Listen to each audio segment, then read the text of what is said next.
Buenos días, estudiantes. Bienvenidos a otra clase de matemáticas del plan diferenciado. Acá vamos a ver nosotros el resumen de lo que estuvimos estudiando en relación a medidas de tendencia central y medidas de desviación o medidas de variación.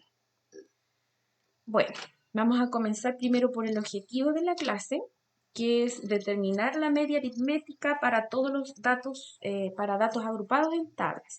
Por otro lado, también comprender las medidas de dispersión y determinar el rango y desviación estándar.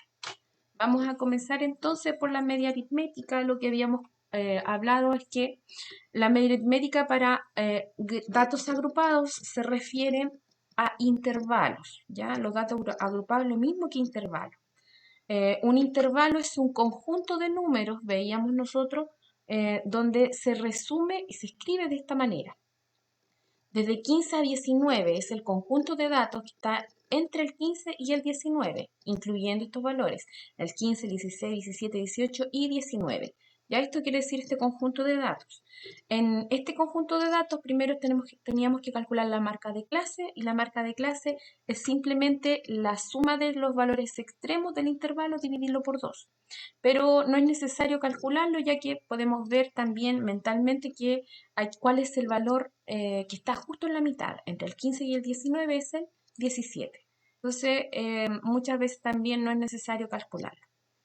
Para calcular la media aritmética podemos utilizar esta fórmula de la media aritmética. Recuerden ustedes que se simboliza a través de la X con un guión arribita. Tenemos que multiplicar la primera marca de clase por su primera frecuencia más la segunda marca de clase por su segunda frecuencia, y así seguimos hasta la última marca de clase por su última frecuencia. Eso va a depender de la cantidad de intervalos que se den en cada ejercicio. Este n de acá en el denominador corresponde al total de datos, que es lo mismo que la suma de todas las frecuencias. Veíamos también un ejemplo. Aquí se tiene en esta tabla puntajes en una prueba de diagnóstico, donde aquí hay intervalos que intervienen. Bueno, lo primero que veíamos acá es calcular las marcas de clase de cada intervalo, donde sumamos los extremos del intervalo 0 más 10, lo dividimos en 2, pero también podemos, y así de cada uno de los intervalos.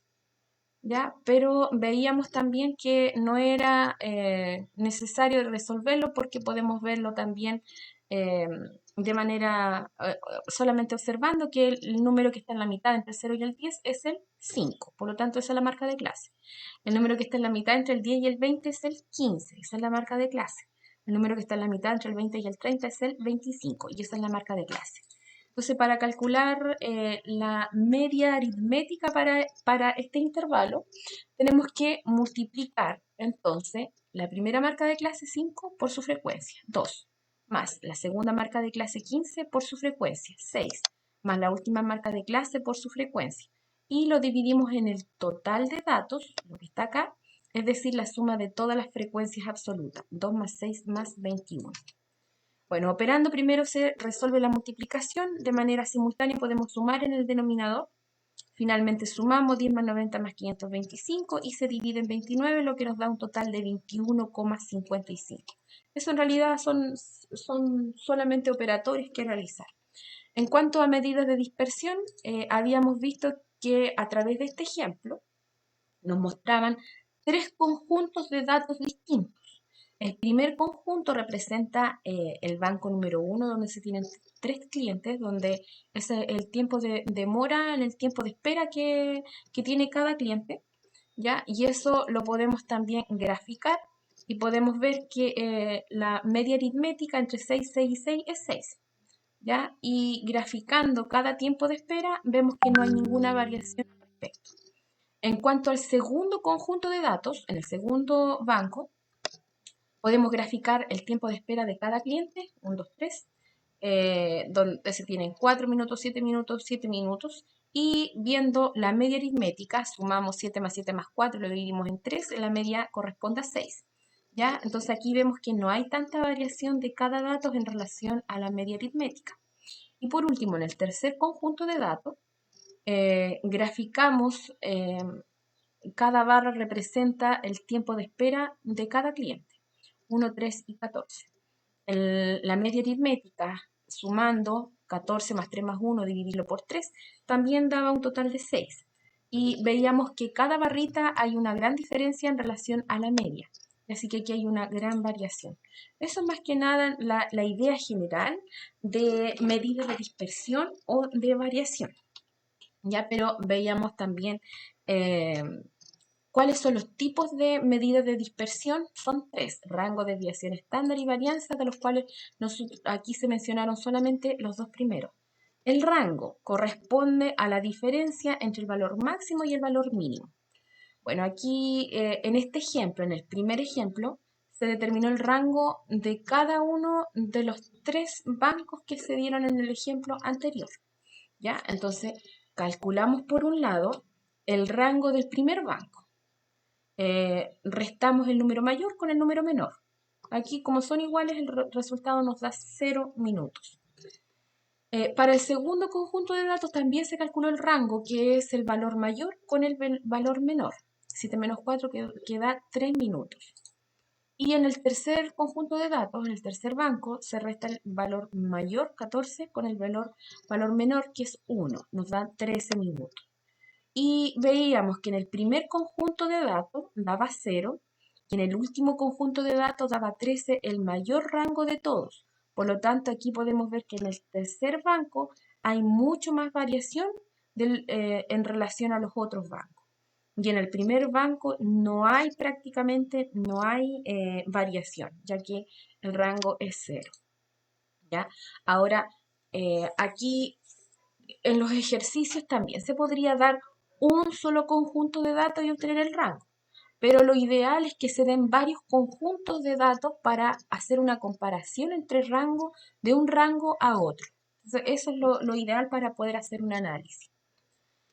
Bueno, veíamos también otra medida de dispersión, que es la desviación estándar. Y la desviación estándar, bueno, lo simbolizábamos con la letra S y lo calculábamos a través de esta fórmula, que es la raíz cuadrada entre la diferencia del primer dato con su media aritmética y se eleva al cuadrado, más el segundo dato con la misma media aritmética y se eleva al cuadrado.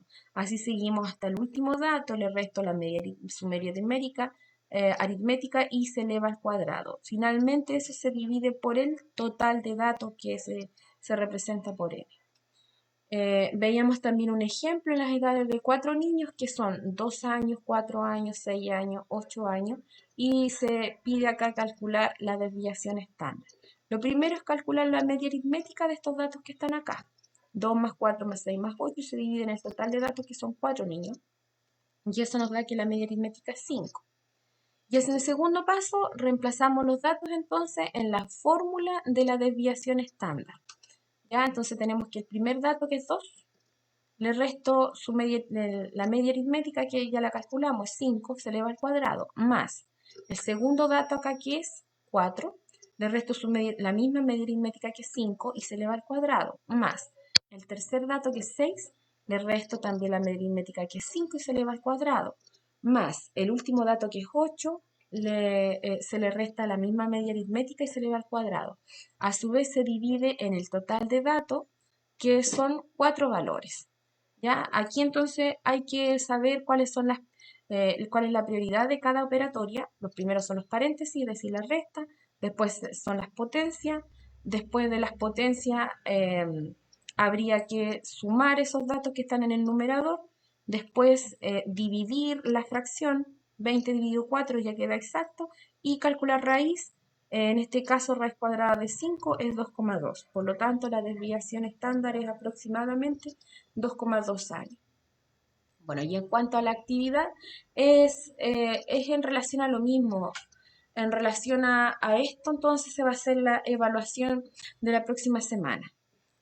Aquí se pide en el primer ejercicio determinar la media aritmética para este conjunto de datos. O sea, aquí se tienen intervalos. Entonces recuerden ustedes que para calcular la media aritmética se debe obtener la marca de clase. En este caso acá la primera marca de clase es 82. Lo multiplico por 7 más la marca de clase de acá, que es 86. Lo multiplico por 8 más la última marca de clase, que es 90, lo multiplico por 15 y se divide en el total de datos, que son 7 más 8 más 15, que son 30. ¿Ya? Y ahí se resuelve esos ejercicios. El rango para estos datos, miren, aquí se tiene un solo conjunto de datos, así que es más simple de obtener el rango. El rango que se tiene que hacer acá es restar el número mayor con el valor menor. ¿Ya? Entonces aquí no hay ningún análisis ni comparación que hacer, ya que hay un solo conjunto de datos, no lo puedo comparar con otro conjunto de datos. Acá, en el tercer ejercicio, se pide la desviación estándar de los tiempos de espera de múltiples filas. Entonces aquí tenemos que ocupar la fórmula del último ejercicio que estábamos viendo, que la desviación estándar S es igual a la raíz cuadrada de 1, el primer dato, menos la media aritmética, se eleva al cuadrado, más el segundo dato menos su media aritmética se eleva al cuadrado, más el tercer dato se le resta también su media aritmética, se eleva al cuadrado, finalmente se divide por el total de datos, 1 más 3 más 14. Perdón, el total de datos son 3 datos, así que se divide por 3. Lo mismo acá en la pregunta 4, hay que calcular también la desviación estándar con la misma fórmula. Y eso sería. En todo caso, en la evaluación, tengan presente que el rango se les puede pedir para un solo conjunto de datos, o también el rango se les podrá pedir para dos conjuntos de datos, donde pues, se puede hacer análisis. ¿Quién tiene mayor rango y qué significa eso? Si hay mayor desviación o menor desviación. ¿Ya? O sea, eso tengan presente los ejemplos que se explicó, porque eso también se les podría preguntar. Nos vemos, que estén bien y estudien entonces para que les vaya bien en la evaluación.